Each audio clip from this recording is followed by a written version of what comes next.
आप लोग जब भी गोल्ड में ट्रेडिंग करते हैं, आपको ये क्लेरिफिकेशंस नहीं होती कि गोल्ड में एक एक्चुअल ऑर्डर ब्लॉक एंड एक फेक ऑर्डर ब्लॉक में क्या डिफरेंस होता है। जिसकी वजह से आप लोग मोस्टली जो ट्रेड्स लेते हैं वो एसएमटी पे, जो स्मार्ट मनी ट्रैप होता है, वहाँ पे आप ट्रेड एग्जीक्यूट करते हैं। और जो हाई प्रोबेबिलिटी ऑर्डर ब्लॉक्स होते हैं वो आप नहीं कैप्चर कर पाते, वहाँ पे आप ट्रेड नहीं ले पाते। तो आज की वीडियो में मैं वही बताऊंगा आप लोगों को कि आपको कैसे पता लगेगा कि मैं जिस पॉइंट ऑफ इंटरेस्ट पे, किसी ऑर्डर ब्लॉक पे, ब्रेकर ब्लॉक पे जब ट्रेड ले रहा हूँ, आया वो करेक्ट है या रॉन्ग है, मुझे वहां पे ट्रेड लेना चाहिए या नहीं। बिकॉज मार्केट हर एक ऑर्डर ब्लॉक से आजकल कंफर्मेशन भी देगा, आपको एक इम्पल्सिव मूव भी देगा, लेकिन फिर थोड़ी देर बाद आपका स्टॉप लॉस हिट कर देगा अपने टारगेट को हिट होने से पहले। सो आपको इनिशियली उस को आइडेंटिफाई करना होगा कि क्या मैं जो ऑर्डर ब्लॉक को मार्क कर रहा हूँ, क्या मैं किसी पॉइंट ऑफ इंटरेस्ट को मार्क करूँ, वो ठीक है या नहीं। तो उसके कुछ मल्टीपल स्टेप्स हैं जिस क्राइटेरिया को फॉलो करके आपको पता लगेगा कि आया ये ऑर्डर ब्लॉक, मेरा पॉइंट ऑफ इंटरेस्ट जो भी है, ये ठीक है या नहीं, या कोई स्मार्ट मनी ट्रैप है।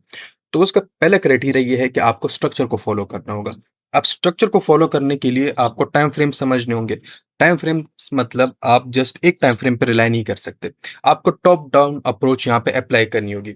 You have to start from 4 hour to till 15 minute या 5 मिनट या 1 मिनट, ठीक है। लेकिन 4 आवर से आपको स्टार्ट करना होगा, तब जाके आपको पता लगेगा कि मेरे पास ये जो पॉइंट ऑफ इंटरेस्ट है ये ठीक है या नहीं। सेकंड जो बड़ी मिस्टेक होती है वो होती है लोगों की माइंडसेट की। They want to capture every move, उनको हर एक मूव कैप्चर करना है, हर एक मूव पे वो ट्रेड लेंगे, हर एक मूव पे उनको ट्रेड करना है, जो कि एक रॉन्ग सिनेरियो है, एक रॉन्ग माइंडसेट है, जिस पे आप कभी प्रॉफिटेबल नहीं बन सकते। Personally, if you are making 5 to 10% a month, and वो आप एक पेयर से इजीली बना सकते हो विथ 2 to 3 ट्रेड्स, अगर आप अच्छे से लेते हो, दैट्स मोर देन इनफ। कोई भी प्रोफेशनल ट्रेडर ऐसा नहीं है जो इससे मंथली ज्यादा बनाता है। हाँ, इनिशियली कैपिटल ज्यादा होता है तो वो कैपिटल ज्यादा लगाते हैं, लेकिन जब आप ग्रो करना है तो ग्रो पे फिर आप इस तरह का सिस्टम नहीं फॉलो कर सकते। तो उसी चीज पे मैं आज इंशाल्लाह बात करूंगा, एंड मैं आपको पूरी क्लेरिफिकेशंस यहाँ पे दूंगा। आपको मैं चार्ट में, देखो अब ये मेरे गोल्ड का चार्ट है, अगर आप इसको जूम आउट भी करो तो आपको क्लियर होगा कि मैं कितने कम ट्रेड्स लेता हूँ गोल्ड में, लेकिन जितने भी लेता हूँ मोस्टली प्रॉफिटेबल होते हैं, क्योंकि मुझे पता होता है कि कौन सा पॉइंट ऑफ इंटरेस्ट मेरे लिए काम करेगा, कौन सा नहीं करेगा। जो करता है, मैं उस पर जब अमाउंट लगाता हूँ तो मैं अपने अकाउंट का 5 to 10% भी लगा सकता हूँ, बिकॉज मुझे पता है कि मुझे वीक में जस्ट 3 ट्रेड्स मिलेंगे, मेरे पास जस्ट 3 ट्रेड्स की अपॉर्चुनिटी है। मैंने उसको इतना फिल्टर्ड किया होता है, इतना फिल्टर्ड किया होता है कि मैं उस पर ज्यादा अमाउंट लगा सकता हूँ, इंस्टेड ऑफ ये कि मैं अगर वीकली 50 ट्रेड्स लेना चाहूँ तो मैं वो भी ले सकता हूँ। ऑटोमेटिकली उसमें मेरे लॉसेस ज्यादा हो जाएंगे, लेकिन जब मैं रिस्क लगाऊंगा, तो लेट्स एज्यूम मैं अगर 50 ट्रेड्स ले रहा हूँ और मेरा अकाउंट है $100, तो मैं पर ट्रेड $2 से ज्यादा रिस्क नहीं ले सकता।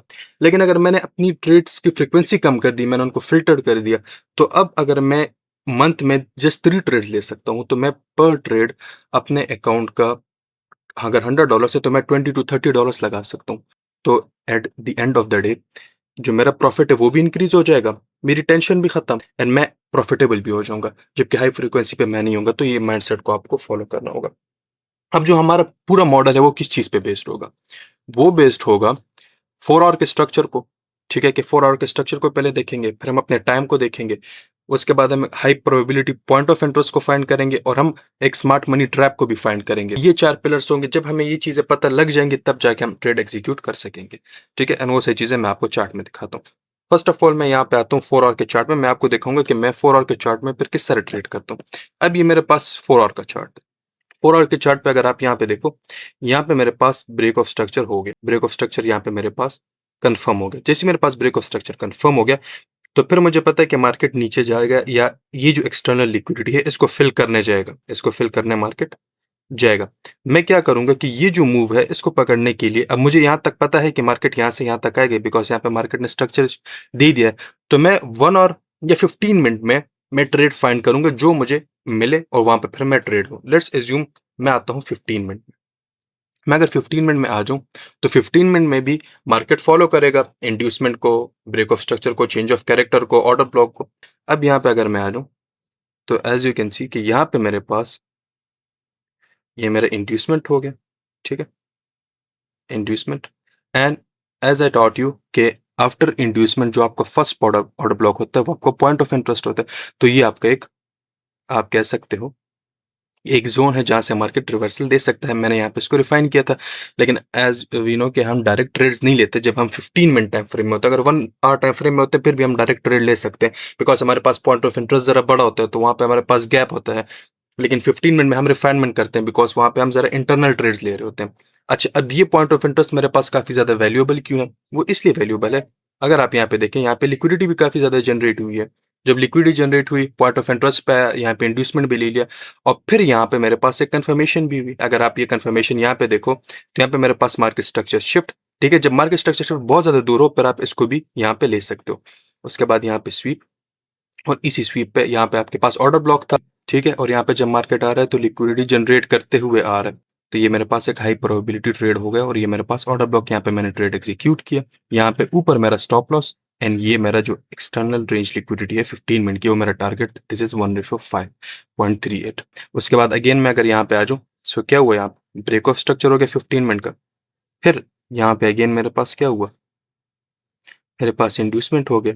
इंड्यूसमेंट के बाद जो फर्स्ट ऑर्डर ब्लॉक पे, वहाँ पे मैं ट्रेड लूंगा। एज यू कैन सी यहाँ पे एक ऑर्डर ब्लॉक एनएफईजी है, डायरेक्ट मैंने ट्रेड नहीं लिया। यहाँ पे मैंने वेट किया मार्केट स्ट्रक्चर शिफ्ट कर लोअर टाइम फ्रेम पे। जैसे ही मेरे पास यहाँ पे ऑर्डर ब्लॉक था, उसको मैंने मार्क किया, एंड जैसे ही मार्केट ने यहाँ पे टैप किया, यहाँ से यहाँ तक मेरा target, and this is 1:14.82। Keep in mind कि जितना रिस्क मैंने यहाँ पे लिया था, सेम रिस्क मैंने यहाँ पे लिया था। क्यों? अब यहाँ पे मुझे आरआर जरा कम मिला, यहाँ पे मुझे आरआर जरा ज्यादा मिला, लेकिन मैंने रिस्क ज्यादा इसलिए लिया बिकॉज मैंने अपने पॉइंट ऑफ इंटरेस्ट को सही तरीके से फाइंड किया। तो समटाइम्स आपको आरआर अच्छा मिल सकता है काफी ज्यादा, समटाइम्स आपको एवरेज भी मिल सकता है। इन ट्रेडिंग 1:3 अगर आप हिट कर रहे हो, so you are way ahead of many traders, ठीक है। तो ये तो 1:5 में आपको मिनिमम दे रहा हूँ, 1:10 में आपको मिनिमम यहाँ पे दिखा रहा हूँ, ठीक है। तो पॉइंट क्या है कि आप जस्ट फॉलो करो। अगर यहाँ पे आप देखो तो ये मेरे पास कहाँ से कहाँ तक के ट्रेड है। अगर आप यहाँ पे देखो, ये 19 जून से लेके 24 जून तक ये ट्रेड है। अब 2 ट्रेड्स लोग 2 घंटे में लेते हैं, मतलब डेली वो 10 ट्रेड्स लेते हैं। यहाँ पे मैं जस्ट 7-8 दिन सिर्फ 2 ट्रेड्स ले रहा हूँ, लेकिन आप देख रहे हो कि रिटर्न कितना है। यहाँ पे 5.3%, यहाँ पे 14.8%। या आप इसको कंबाइन कर दो तो कोई 6 एंड 15, तो ये अराउंड 23-24% हो गया। तो 23-24% जस्ट विद इन 2 ट्रेड्स आपको मिल रहे हैं। एंड मैं अपने अकाउंट का फिर इन ट्रेड्स में 1% लगाता भी नहीं, क्योंकि मुझे इस पे ट्रस्ट है, एंड मैंने अपने ट्रेड्स को इतना फिल्टर किया है कि मैं इस पे 4-5% लगाता हूँ। तो मैं अपने अकाउंट को विद इन 2 या 3 ट्रेड्स मैं उसको 100%, 200% फ्लिप कर सकता हूँ। That's the right strategy. अच्छा, उसके बाद अगेन यहाँ पे मैं आऊँ तो मैं अगेन आऊँगा 4 आवर के स्ट्रक्चर को, कि मैं देखूँ कि 4 आवर का स्ट्रक्चर मुझे क्या कह रहा है। तो यहाँ पे अगर हम देखें तो 4 आवर के स्ट्रक्चर में यहाँ पे फिलहाल ठीक है, यहाँ पे क्लोजिंग हुई, ये 4 आवर का स्ट्रक्चर, यहाँ पे ब्रेक ऑफ स्ट्रक्चर हुआ, तो मुझे अगेन यही पता लग रहा है कि यहाँ पे कंटिन्यूएशन फॉलो हो रही है। तो फिर मैं आ जाऊँगा 15 मिनट एंड 1 आवर, वो फिर मेरी एंट्री टाइम फ्रेम होंगे। अगर 15 मिनट में यहाँ पे मैं देखूँ, तो यहाँ पे मेरे पास इंड्यूसमेंट हो गया। जैसे इंड्यूसमेंट हुआ, उसके बाद फर्स्ट ऑर्डर ब्लॉक मेरे पास कहाँ पे, यहाँ पे मेरे पास मेरा फर्स्ट ऑर्डर ब्लॉक है। इसको अगर मैं रिफाइन करूँ तो ये मेरे पास फर्स्ट ऑर्डर ब्लॉक है। जैसी मार्केट यहाँ पे आया, मार्केट ने यहाँ पे क्या किया, मार्केट ने यहाँ पे लिक्विडिटी को स्वीप किया, एक कंफर्मेशन दी, और फिर उसके बाद जैसी इस कैंडल के नीचे क्लोजिंग दी और यहाँ पे डी टेस्ट किया, यहाँ पे मेरा ट्रेड एंटर हो गया, एंड यहाँ से लेके यहाँ तक मेरा टारगेट। और ये कितना मूव था, ये था 8.19 आरआर।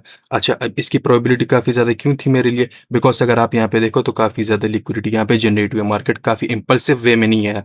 अगर आता फिर इसकी प्रोबेबिलिटी मेरे लिए काफ़ी ज़्यादा कम होती, लेकिन यहाँ पे जब मार्केट आया, तो मार्केट जब यहाँ पे आ रहा था तो काफ़ी एक्यूमुलेटेड वे में आ रहा था, लिक्विडिटी को जनरेट करते हुए आ रहा था, तो इस ऑर्डर ब्लॉक की प्रोबेबिलिटी मेरे पास ज़्यादा होगी। अगर ये इम्पल्सिव वे में आता, फिर मैं इसको इतनी इंपॉर्टेंस ना देता, फिर मैं, अगर मुझे ट्रेड लेना है, मस्ट लेना है, तो फिर मैं अपना रिस्क काफ़ी ज़्यादा कम लगाता, बिकॉज फिर ये मेरे लिए ज़रा आप कह सकते हो कि बी सेटअप होता या बी प्लस सेटअप होता, ए प्लस सेटअप मेरा ना होता। अच्छा, ये मेरा अगेन एक सेकंड ट्रेड आ गया, कितने डेज बाद, मैं आपको डेज ही बता रहा हूँ। यहाँ से मैंने एक 24 जून को ट्रेड लिया, और ये ट्रेड मुझे मिला फिर 20, मतलब आफ्टर 2 डेज मैंने इस सेटअप का वेट किया।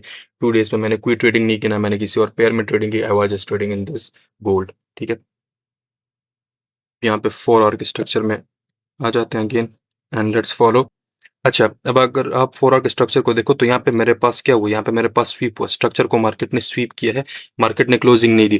तो इससे क्या मतलब है कि मार्केट लॉन्ग टर्म के लिए अब अपना डायरेक्शन चेंज कर सकता है। अब जो लोग ट्रेड जस्ट 15 मिनट को देख रहे हैं, वो क्या करेंगे, मैं आपको दिखाता हूँ।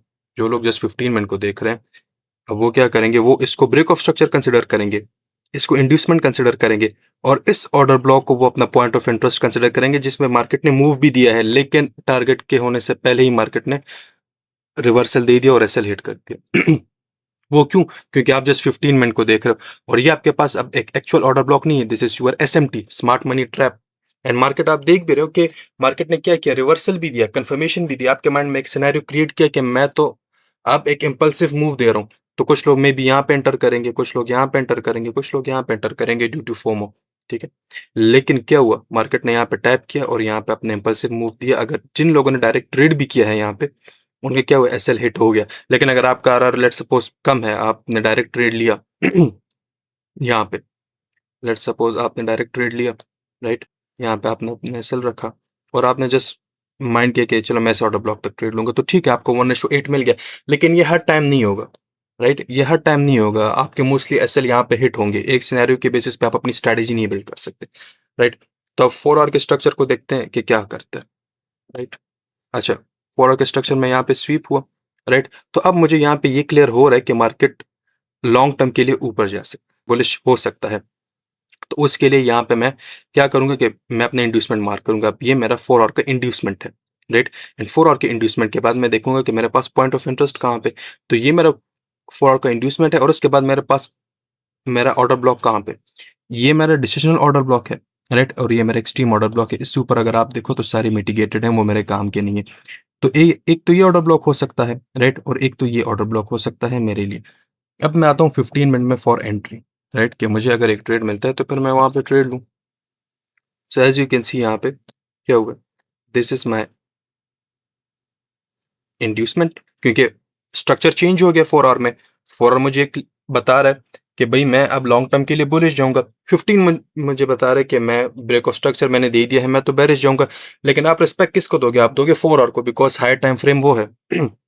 अब यहाँ पे आपके पास ऑर्डर ब्लॉक कहाँ पे, राइट, तो एक ऑर्डर ब्लॉक आपके पास ये है, लेकिन यहाँ पे कोई कंफर्मेशन नहीं है। और एक ऑर्डर ब्लॉक आपके पास एक्सट्रीम है। एंड कीप इन माइंड, जब आपके पास 2 ऑर्डर ब्लॉक्स हो और वो काफी नजदीक हो एक दूसरे के साथ, तो you have to choose your extreme order block. In most cases market उसको रिस्पेक्ट देता है। एंड यहाँ पे आप देखो मार्केट ने एक कंफर्मेशन मॉडल बनाया है। एंड यहाँ पे आप अपना ट्रेड लोअर टाइम फ्रेम के ब्रेकर ब्लॉक पे आप ले सकते थे, ये आपका target. And as you can see this 1:6.88। अब कुछ लोग क्या करेंगे, वो यहाँ पे सेलिंग प्लान करेंगे। लेकिन अगर आपके पास हाई टाइम फ्रेम का नैरेटिव है, आपके पास प्रॉपर नॉलेज है, आपने अपने ये मॉडल उन 4 पिलर्स पे अगर बनाया है, जो मैंने आपको बताया कि 4 आवर का structure, SMT, high probability, point of interest, time, फिर आपसे ये चीज कभी मिस नहीं होगी, राइट। तो यहाँ पे आपकी लिक्विडिटी मार्केट ले ली, यहाँ पे आपका ब्रेकर ब्लॉक पे एंट्री लोअर टाइम फ्रेम के, यहाँ पे आपका पूरा मूव। इस पॉइंट तक हम अपना टारगेट रख सकते हैं। This is 1:6.88। I hope that's clear, alright. अब अगेन आते हैं 4 आवर के स्ट्रक्चर में। अगर मैं 4 आवर के स्ट्रक्चर में यहाँ पे हूँ, तो एज यू कैन सी कि यहाँ पे मार्केट ने क्या किया कि 4 आवर के स्ट्रक्चर को मार्केट ने स्वीप किया, मतलब इंड्यूसमेंट को स्वीप किया। तो जब मार्केट इंड्यूसमेंट को स्वीप करते हैं, हम क्या करते हैं, हम लोअर टाइम फ्रेम में आके ट्रेड करते हैं और फिर हम सेलिंग देखते हैं। मतलब आई मीन कि यहाँ पे स्वीप हुआ, लो 15 मिनट में आके मैं ट्रेड करूंगा, एंट्री मॉडल को देखूंगा, market structure shift and order block, और यहाँ तक मैं ट्रेड लगाऊंगा। तो लेट्स सी। अच्छा, अब यहाँ पे क्या हुआ, मार्केट ने यहाँ पे क्या किया, मार्केट ने यहाँ पे स्ट्रक्चर शिफ्ट किया। स्ट्रक्चर शिफ्ट के बाद मेरे पास पॉइंट ऑफ इंटरेस्ट कहाँ पे, ये मेरे पास एक ऑर्डर ब्लॉक हो गया, सॉरी इंड्यूसमेंट ये मेरा हो गया। ये मेरे पास ऑर्डर ब्लॉक एक हाई प्रोबेबिलिटी ऑर्डर ब्लॉक नहीं है, this is our inducement, keep in mind. And ये मेरे पास मेरा पॉइंट ऑफ इंटरेस्ट हो गया। मार्केट ने इसको रिस्पेक्ट भी दिया, लेकिन हमारे पास एनएफपी न्यूज थी। तो एनएफपी न्यूज हमें थ्रू डेटा क्लियरली ये बता रही थी कि एक तो हम न्यूज ट्रेडिंग करते नहीं है, राइट, न्यूज ट्रेडिंग हम नहीं करते। सेकेंडली कि एनएफपी का डेटा जो आया था वो क्लियरली ये शो कर रहा था कि मार्केट या गोल्ड ऊपर जाएगा, बुलिश जाएगा। तो ये मेरे पास क्या हुआ, ये मेरे पास हाई प्रोबेबिलिटी ऑर्डर ब्लॉक था अगर एनएफपी न्यूज ना आती। लेकिन एनएफपी न्यूज का डेटा आया, सारी चीजें, तो मेरे पास ये क्या हो गया, एसएमटी में कन्वर्ट हो गया न्यूज एनएफपी। तो क्या हुआ, यहाँ पे मैंने ट्रेड नहीं लिया। अदरवाइज अगर आप यहाँ पे देखो, मार्केट ने यहाँ पे कंफर्मेशन भी दी है, मार्केट यहाँ पे बेरिश जा रहा था, राइट, बट न्यूज, राइट, सो हमने इसको अवॉइड किया। उसके बाद अगेन 4 आवर के स्ट्रक्चर में आए, तो देखते हैं कि क्या किया मार्केट ने।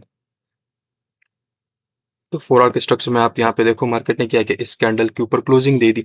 सो अब क्लियर क्या हो रहा है, क्लियर ये हो रहा है कि मार्केट अब इस एक्सट्रीम ऑर्डर ब्लॉक तक आएगा, इस एक्सट्रीम पॉइंट ऑफ इंटरेस्ट तक आएगा। तो यहाँ पे मुझे अगर एक बाइंग ट्रेड्स मिलते हैं, मैं बाय करूंगा यहाँ तक। तो आता हूँ मैं 15 मिनट में एंड लेट्स सी कि मुझे यहाँ पे कोई ट्रेड मिला है या नहीं। So, यहाँ पे मुझे कोई ट्रेड नहीं मिला, कोई एंट्री ऐसी नहीं है जहाँ पे मैं ट्रेड ले सकूँ। फिर अगेन आते हैं 4 आवर में, बल्कि 4 आवर में आने की नीड भी नहीं है। यहाँ पे मैं जिस 15 मिनट में ही हूँ, तो अब मैंने वैसी भी एंट्री करनी है। अच्छा, मार्केट पॉइंट ऑफ इंटरेस्ट पे आया, टैप किया। अब मैंने रिवर्सल ट्रेड देखना है, तो मार्केट ने क्या किया, यहाँ पे सारी लिक्विडिटी जो जनरेटेड थी ये ले ली। So this is our point of power of 3 model. यहाँ पे अगर आप देखो, this is accumulation, this is my manipulation and this is my overall distribution. ठीक है, इज माई ओवरऑल डिस्ट्रीब्यूशन। लेकिन इसमें हम एंट्री कैसे ले सकते थे? एंट्री ऐसे ले सकते थे कि जैसे ही मार्केट ने मैनिपुलेशन किया, उसके बाद मार्केट ने एक इम्पल्सिव मूव दिया, तो मैं अपने ऑर्डर ब्लॉक पे यहाँ पे ट्रेड ले सकता था।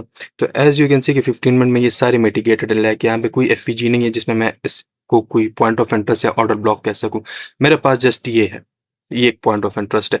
लेकिन यहाँ पे मैं डायरेक्ट ट्रेड नहीं लूंगा, मैं कंफर्मेशन का वेट करूंगा। अब यहाँ पे अगर आप देखो, तो ये जो टाइम पे मार्केट पॉइंट ऑफ इंटरेस्ट पे है, यहाँ पे मुझे कंफर्मेशन की नीड बहुत ज़्यादा है।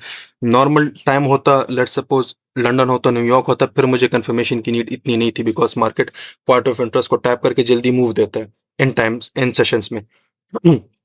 सॉरी, लेकिन जब मार्केट क्लोजिंग का टाइम होता है, तब मार्केट का सिनेरियो चेंज होता है। तो अगर आप यहाँ पे देखो, ये market closing and market opening का टाइम था, ये जो 3 AM एंड 3:30 AM है, ये मेरे पास पाकिस्तानी टाइम में। तो पाकिस्तानी टाइम के हिसाब से गोल्ड 3 AM पे क्लोज हो जाता है एंड 4 AM तक खुल जाता है, राइट। तो आप यहाँ पे देखो, ये मार्केट क्लोजिंग एंड ओपनिंग का टाइम है, तो मैं यहाँ पे ट्रेड डायरेक्ट नहीं लगाऊंगा because of spread gap up issues की वजह से।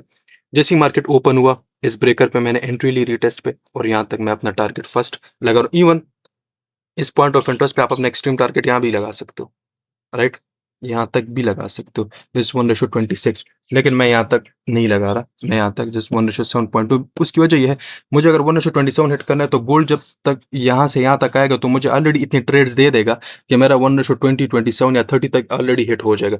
तो मुझे लॉन्ग टर्म होल्डिंग की इतनी टेंशन अभी नहीं है, लेकिन मैं होल्ड कर सकता हूँ, मुझे कोई टेंशन नहीं है अगर मुझे होल्ड करना है, बिकॉज ये एक ऐसा सेटअप है कि यहाँ से यहाँ तक मार्केट ने आना है। मार्केट ने अपने पॉइंट ऑफ इंटरेस्ट पे टाइप किया है, मार्केट अब यहाँ तक आएगा, लेकिन इस ड्यूरेशन अगर न्यूज़ आई, फिर ज़रा मसला हो सकता है। So why not I should close my trade in 1:10 और द नियरेस्ट लिक्विडिटी। सो यहाँ पे ये एग्जीक्यूशन हुई थी, and as you can see आपके पास लाइव मार्केट है, यहाँ तक जा रहा है। और जो मेरा फर्स्ट टारगेट है, राइट, वो ये है। अगर यहाँ पे मेरे पास कोई रिवर्सल मॉडल बनता है, तो मैं इसको शॉर्ट टर्म के लिए यहाँ पे ब्रेक इवन कर दूंगा, ठीक है। एंड अगर अगेन फिर यहाँ पे मुझे एक रिवर्सल मॉडल बनता है, तो फिर मैं अपना टारगेट यहाँ तक एक्सटेंड कर सकता हूँ 1:10 के अंदर। तो this is my whole model. So I hope कि ये चीज़ें आपको क्लियर हो चुकी होंगी। And keep in mind, this trading is all about mindset. ये स्ट्रक्चर मैपिंग ऐसा नहीं है कि आपको नहीं आती, लेकिन जैसे आपकी एग्जीक्यूशन ठीक नहीं है, break of structure, change of character, ITL, ITH, order block, breaker block, इन सब चीज़ों पे मैंने ऑलरेडी वीडियो बनाई हुई है। SMT पे, न्यूज़ पे, इन सारी चीज़ों पे मैंने ऑलरेडी वीडियो बनाई है। मैंने आपको ये सारी चीज़ें सिखाई हैं। तो आपके पास मुझसे ज़्यादा नॉलेज है, मुझसे कम नॉलेज नहीं है, हमारे पास ऑलमोस्ट सेम नॉलेज है, लेकिन मेरे पास एक्सपीरियंस है, मुझे एग्जीक्यूशन आता है। मुझे पता है कि मेरे पास जो चीज़ें हैं, मेरे पास जो स्किल है, मेरे पास जो टूल्स हैं, मैंने उसको एग्जीक्यूट कैसे करना है, and that's because of experience. So वो सारी चीज़ें मैं आपके साथ यहाँ पे शेयर कर रहा हूँ। So focus on this, and as you can see कि मेरा विन रेट 90% से कम आता ही नहीं। क्यों? क्योंकि मेरी ट्रेड की फ्रीक्वेंसी ही कम है। अब अगर यहाँ पे आप देखो, तो ये आज कौन सा दिन है? आज मेरे पास है आई गेस 7 जुलाई, राइट। तो यहाँ से अगर मैं स्टार्ट हो जाऊँ इस मंथ में, राइट, कि इस मंथ में मैंने कितने ट्रेड लिए, ऑल राइट। सो इस मंथ में अभी 7 दिन में, प्रीवियस 7 डेज में मैंने एक ही ट्रेड लिया 6.88 का।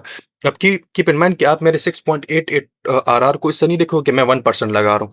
अब मेरी फ्रीक्वेंसी कम है ट्रेड्स की, तो मैं अपने अकाउंट का रिस्क भी ज़्यादा लगा सकता हूँ। लेट्स एज्यूम, मुझे पता है कि मुझे पर मंथ अपने अकाउंट को ग्रो करना है, एंड मैंने $100 अपने अकाउंट में डाले, तो मैं 1% नहीं लगाऊंगा, बिकॉज मेरे ट्रेड्स की फ्रीक्वेंसी कम है।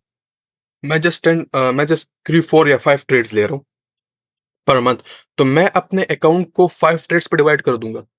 तो अगर मैं 5 ट्रेड्स ले रहा हूँ, मेरे पास $100 है, तो पर ट्रेड मैं $20 रिस्क करूंगा। तो अगर मैं $20 रिस्क कर रहा हूँ, मेरा विन रेट भी ज्यादा चला गया, मेरा विन रेट भी हाई हो गया, क्लोज टू 80-90 चला गया। एंड जब मैं $20 लगा रहा हूँ, तो $20 पे अब मुझे जब 6.8% मिल रहा है, तो 6.8% नहीं है, you can multiply this with 4, right. तो 4 × 6, सो ये काफ़ी लंबी चीज़ चली जाती है। It's around 45% in just a single trade, right. So I hope कि ये कॉन्सेप्ट आपको क्लियर हो चुका होगा। Trading is all about mindset. ये सारी चीज़ें की एग्जीक्यूशन आपको सीखनी होगी एंड आपको इसको अच्छे से अच्छे वे में एग्जीक्यूट करना होगा। एंड कीप इन माइंड कि गोल्ड इज द मॉन्स्टर। ठीक है, gold is a monster in trading community. जब गोल्ड जिसमें इतनी ज्यादा फंडामेंटल्स फॉलो होती है, अगर वो आपके स्ट्रक्चर को रिस्पेक्ट दे रहे हैं तो बाकी पेयर्स भी देते हैं। लेकिन जस्ट आपको फ्रैक्टल समझना होगा, आपको टाइम फ्रेम्स को समझना होगा, and आपको अपनी एग्जीक्यूशन अच्छी करनी होगी। एंड वो सारा मॉडल जो मैं फॉलो करता हूँ वो मैंने आपके साथ यहाँ पे शेयर किया हुआ है। Just focus on this 4 hour structure, high probability, point of interest, find SMT time, आपकी ट्रेडिंग काफ़ी ज़्यादा सिंपल हो जाएगी। And as you can see कि यहाँ पे जितने भी मैंने ट्रेड्स लिए हैं वो आपके सामने। मैं जितने भी ट्रेड्स लेता हूँ, मैं जितने भी चार्ट में एनालिसिस करता हूँ, वो मैं टाइम टू टाइम शेयर करता हूँ अपनी व्हाट्सएप कम्युनिटी में भी। ठीक है, मैं वीकली एनालिसिस भी शेयर करता हूँ एंड मैं आप लोगों के साथ भी अपने ट्रेड ब्रेकडाउन शेयर करता रहता हूँ। So this is actual trading. You have to look to the market like a scientist. ठीक है, दिस इज नॉट कि आप एक स्ट्रेटेजिक सिस्टम को फॉलो करो उस पर आप बन जाओगे, नहीं, आपको कॉन्सेप्ट को फॉलो करना होगा। सो आई होप ये सारी चीज़ें आपको क्लियर हो चुकी हैं। अगर आपको इस वीडियो से थोड़ी सी भी हेल्प मिली है सो मेक श्योर कि आप वीडियो को लाइक करें, कोई क्वेश्चन हो तो कमेंट करें, सब्सक्राइब कर दें। And thank you for watching. Community links मैंने डिस्क्रिप्शन में लिंक शेयर किए हैं। कोई भी क्वेश्चन हो, कोई भी हेल्प चाहिए हो, you can contact me there. So thank you.